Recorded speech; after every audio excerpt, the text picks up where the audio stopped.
American സമ്മർദ്ദത്തെ തുടർന്ന് Iran ആണവ ധാരണയ്ക്ക് തയ്യാറായതായ സൂചന. നാളെ ജനീവയിൽ നടക്കുന്ന US ഇറാൻ ആണവ ധാരണ ചർച്ചയിൽ ഇറാൻ നിലപാട് വ്യക്തമാക്കിയേക്കും.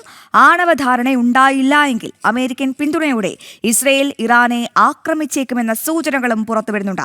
ഐസൻ ജോസ് വീണ്ടും ചേരുന്നുണ്ട് വിവരങ്ങൾ നൽകാൻ. ഐസൻ, ഇറാൻ ഇതിനു മുൻപും പലപ്പോഴും പറഞ്ഞിട്ടുള്ളതാണ് ആണവ ധാരണയിൽ നിന്നും പിന്മാറാൻ തങ്ങൾ തയ്യാറാണെന്ന്. എന്നാൽ അതിനുശേഷമൊക്കെ ഇറാൻ ആണവ സമ്പുഷ്ടീകരണം നടത്തുന്ന കാഴ്ചയാണ് ലോകം കണ്ടത്. എന്തായാലും ഈ അമേരിക്കൻ സമ്മർദ്ദത്തെ താൽക്കാലികമായി ഭയക്കുകയാണോ ഇറാൻ? ഇസ്രയേൽ എങ്ങനെയാണ് ഇതിലേക്ക് വരുന്നത്? മറ്റൊരു യുദ്ധത്തിനുള്ള കോപ്പുകൂട്ടലാണോ ഇത്? തീർച്ചയായും ഇസ്രയേൽ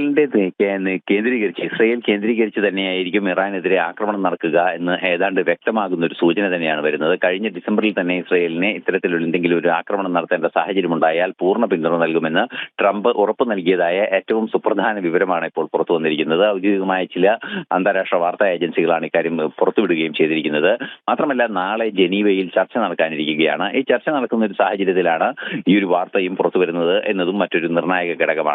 ജനീവയിൽ നടക്കുന്ന ചർച്ചയിൽ ഭാഗമാകുന്നതിന് വേണ്ടി ഇറാന്റെ വിദേശകാര്യമന്ത്രി അബ്ബാസ് അറാക്ചി സ്ഥലത്തേക്ക് തിരിക്കുകയും ചെയ്തിട്ടുണ്ട്.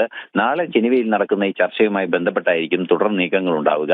ചർച്ചയിൽ ഇറാൻ സ്വീകരിക്കുന്ന നിലപാട് ആണവായുധങ്ങൾ സംബന്ധിച്ച അല്ലെങ്കിൽ ആണവ സംവിധാനങ്ങൾ സംബന്ധിച്ച വിശദാംശങ്ങൾ നൽകാനും അല്ലെങ്കിൽ ആണവ ധാരണയുടെ ഏതാണ്ട് അംഗീകരിച്ച ഒരു രീതിയിലുമാണ് പോകുന്നത്. അതിന് പ്രധാനമായും ഇറാൻ മുന്നോട്ട് വയ്ക്കുന്ന ഒരു ആവശ്യം എണ്ണ വിൽപ്പന ഉൾപ്പെടെയുള്ള വിഷയങ്ങളിൽ ഒരു ഉപരോധത്തിന്റെ സ്വഭാവം ഒഴിവാക്കി ചൈനയ്ക്ക് 25% അധിക താരിഫ് ഇറാനിൽ നിന്നും എണ്ണ ഇറക്കുമതി ചെയ്യുന്നതിന്റെ ഭാഗമായി ചുമത്തുമെന്ന റിപ്പോർട്ടുകളൊക്കെ ഇന്നലെ പുറത്തു വന്നിരുന്നു. അത്തരത്തിലുള്ള ഉത്തരവുകളൊക്കെ ഉണ്ടായതായി റിപ്പോർട്ടുകൾ ഉണ്ടായിരുന്നു. ഈ ഒരു പശ്ചാത്തലത്തിൽ ലോകം മുഴുവനും അമേരിക്ക കണ്ണുരുട്ടിയാൽ ഇറാൻ പേടിക്കുമോ, ഇസ്രയേൽ ഇതിൽ ഇടപെടുമോ എന്നൊക്കെയാണ് എന്നെ കണ്ടറിയേണ്ടത്. ലോകം ചർച്ച ചെയ്യുന്നത് ഇനി അത്തരം വാർത്തകളാണ്.